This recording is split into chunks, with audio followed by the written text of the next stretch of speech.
أعوذ بالله من الشيطان الرجيم بسم الله الرحمن الرحيم Watukufu kama mwenye wavo kila dimanche, le devoir m'appelle et ce devoir c'est de vous informer. Ani doami ou mwambiani en Tongo pour vous permettre, comme moi-même toujours, shiri avec quelques éléments qui vous permettront, est-ce que d'ici c'est grave, c'est grave ou pas grave, je parle toujours de un certain nombre d'échanges pratico-pratiques pour vous permettre,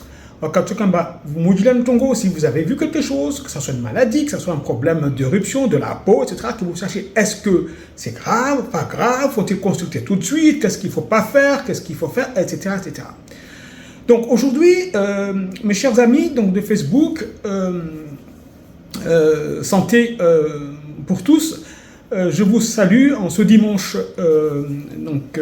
fin de matinée, en vous souhaitant de passer une très bonne fin de journée. Et donc je choisis aujourd'hui ce que moi j'appellerais un arrêt sur image. Donc nous allons faire plusieurs épisodes parce que sinon c'est très long. Donc pour ne pas vous assommer donc d'informations, donc vous voler et vous montrer des images à chaque fois, vous dire ça c'est ça, ça c'est ça, ça c'est contagieux, ça il faut faire ça, etc., etc. Donc on fait ce qu'on appelle un arrêt sur image. Donc aujourd'hui j'ai choisi d'abord de vous parler donc dans un premier temps donc des maladies éruptives chez l'enfant. Il y en a souvent, donc on les voit souvent, et donc souvent les parents sont inquiets à juste titre, parce que c'est très très difficile de faire le diagnostic, même pour nous, les médecins qui avons l'habitude, mais c'est très difficile. Et donc je vais vous parler aujourd'hui de quoi? De ce que c'est de la vésicule. Donc je parle de l'unité de la chose, c'est-à-dire ce qu'on peut voir donc, dans la peau, la vésicule. C'est quoi la vésicule? Alors, une vésicule, par définition, c'est une sorte de petite cloque qui apparaît au niveau de la peau, une petite cloque, c'est-à-dire qu'on appelle donc vésicule, qui apparaît au niveau de la peau et qui généralement je dis, est remplie donc de liquide, une image de liquide clair. Mais c'est tout petit, donc c'est une petite vésicule, donc c'est une petite cloque remplie de liquide qui est clair. Donc tout de suite, sans tarder, je vous montre ce que c'est qu'une vésicule. Allez, on partit pour la première image. Voilà ce que c'est que moi j'appelle une vésicule. Vous voyez, donc une petite cloque, donc qui est remplie de liquide clair. Voilà. Donc une autre photo, vous voyez. Donc là, regardez bien cette image. Regardez bien cette image. Alors quand cette image comme ça apparaît au niveau de la peau, évidemment, quand elle est toute seule, c'est pas grave. Mais généralement, ce genre de vésicule, vous allez trouver dans certaines maladies. Et nous allons commencer par la toute première maladie infantile, très fréquente, qui donne ce genre de vésicule. C'est ce qu'on appelle la varicelle. Donc aujourd'hui, on va commencer par la varicelle. Alors, la varicelle est faite donc de vésicules. Et oui, c'est plein de vésicules. Et donc, ces vésicules vont apparaître au niveau du visage, ils vont apparaître au niveau du tronc, ici, donc du dos, et ils vont aller sur l'ensemble du corps, mais ils vont respecter les mains et les plantes du pied. Il n'y en aura pas. Donc, et puis, on a la vésicule, ça commence à monter, donc des vésicules. Généralement, c'est précédé par une petite fièvre à 38, ou même pendant l'éruption, il peut y avoir une petite fièvre. L'enfant peut être un petit peu fatigué, donc voilà, mais rien de bien méchant. Et vous voyez apparaître ces vésicules. Parfois, ça gratte, donc une démangeaison, ça gratte. Et donc, la caractéristique du pauvre, c'est-à-dire que ces vésicules apparaissent déjà par, je dirais, poussées.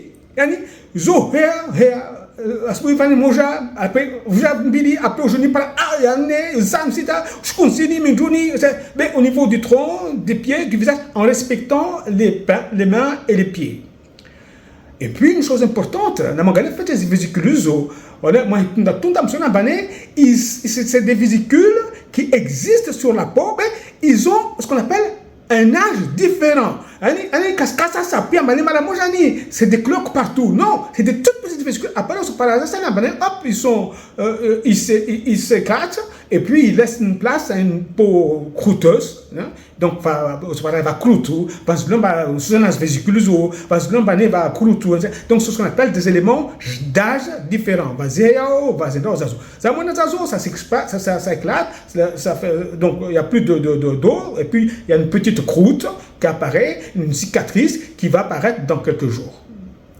Donc, la varicelle, c'est une éruption vésiculeuse avec un petit peu de fièvre et qui va durer une semaine, voire parfois un peu plus, et qui va partir en laissant donc la vésicule, donc une petite croûte, donc une petite cicatrice qui va disparaître dans 1 à 2 semaines.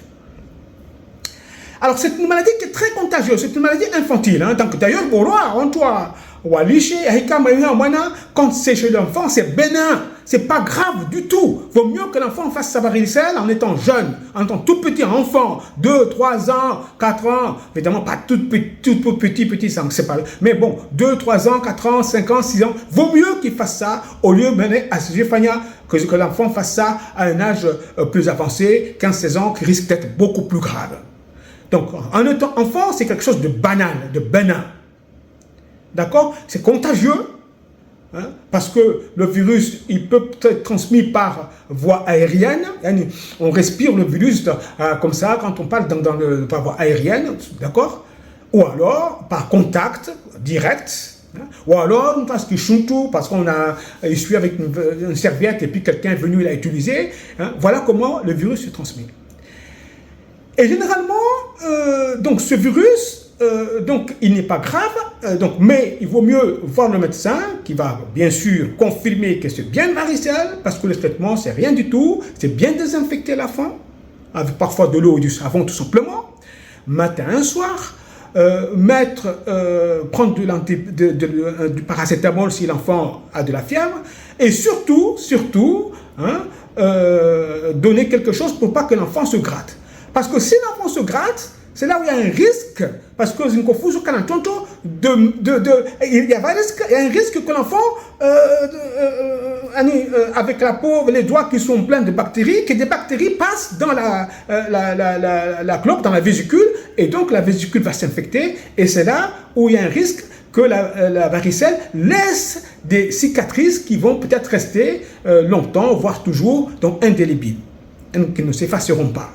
Mais lorsqu'il faut couper les ongles de l'enfant, donner de quoi ne pas se gratter, une hygiène corporelle très parfaite, et du Doliprane, et puis parfait. Donc voilà ce que votre médecin vous dira. Et il faut emmener l'enfant voir le médecin, parce qu'il faut que le médecin rédige un certificat pour que l'enfant ne sorte pas d'agonie. Il faut qu'il soit isolé, ce qu'on appelle l'isolement, parfois qu'il y a en classe, jusqu'à ce qu'il n'y ait plus donc, des vésicules. D'accord? Parce que c'est très contagieux. D'accord? Voilà. Voilà, je vous ai expliqué ce que c'est que donc la varicelle. Et donc c'est dû à un virus en fait. C'est un virus qui est donc un virus de la famille des virus, comment dirais-je, ça fait partie d'une famille des virus, comment dirais-je, zona. Donc on parlera de zona plus tard. Mais c'est pas du tout une maladie très grave. Elle peut être grave quand elle atteint donc quelqu'un d'âgé, parce qu'il peut y avoir des atteintes pulmonaires, du poumon, il peut y avoir des atteintes au niveau des génitales, comme chez l'homme les testicules, donc avec des risques d'infertilité, enfin plein de choses. Mais chez l'enfant, c'est pas grave du tout. Et donc, il y a un vaccin, mais si vous voulez, le vaccin n'est pas recommandé. Donc en France, dans le pays où on vit, parce que, comme c'est, on peut être négligent, on peut faire un vaccin qui n'est pas, dont la couverture n'est pas parfaite, et puis on risque de développer la maladie en étant adulte. Donc, il vaut mieux laisser Wana, Wapani variceliao, en enfant, c'est pas bien grave, on les isole, on traite, c'est fini, basta. Donc, voilà ce que je voulais vous dire par rapport donc, à la varicelle. Donc, une deuxième une deuxième éruption, c'est l'herpès. Chez l'enfant aussi, c'est possible. Donc, à la différence de la varicelle, vous voyez, je vais vous montrer une photo d'herpès. Ici, les vésicules, qui sont aussi des cloques avec de l'eau, hein, ils sont regroupés. Ils sont regroupés. Vous voyez, ils sont en amas. Il y a plein de vésicules qui sont confluentes. Hein, et donc, comme c'était le cas, il y a la varicelle. Donc, c'est très facile de reconnaître un virus de la varicelle et de l'herpès. L'herpès, pardon. Hein? L'herpès, vous voyez des vésicules qui sont regroupées. Et la varicelle, c'est des vésicules, hein, avec de la peau saine entre les vésicules et surtout d'âges différents.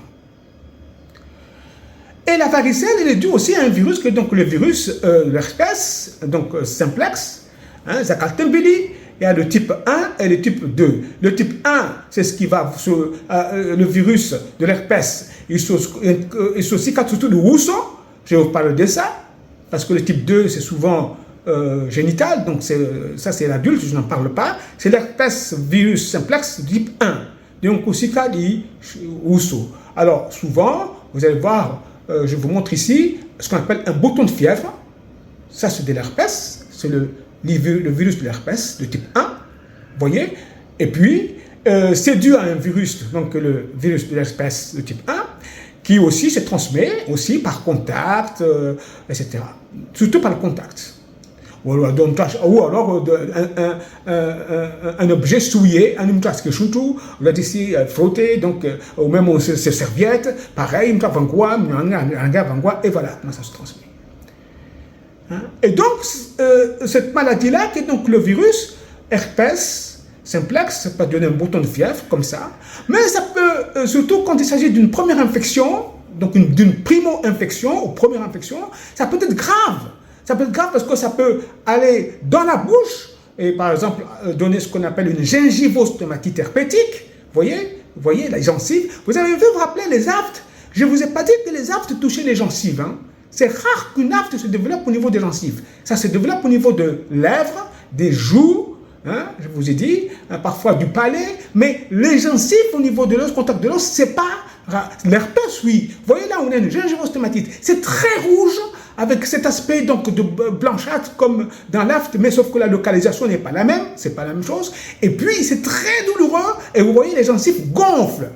Il y a une inflammation de la gencive. Vous voyez, c'est très gonflé. Parfois, ça peut même, on a l'impression que les gencives, c'est bête à magnon, parce que tellement c'est gonflé. Hein? Et puis, ce qu'on appelle la gingivostomatite herpétique.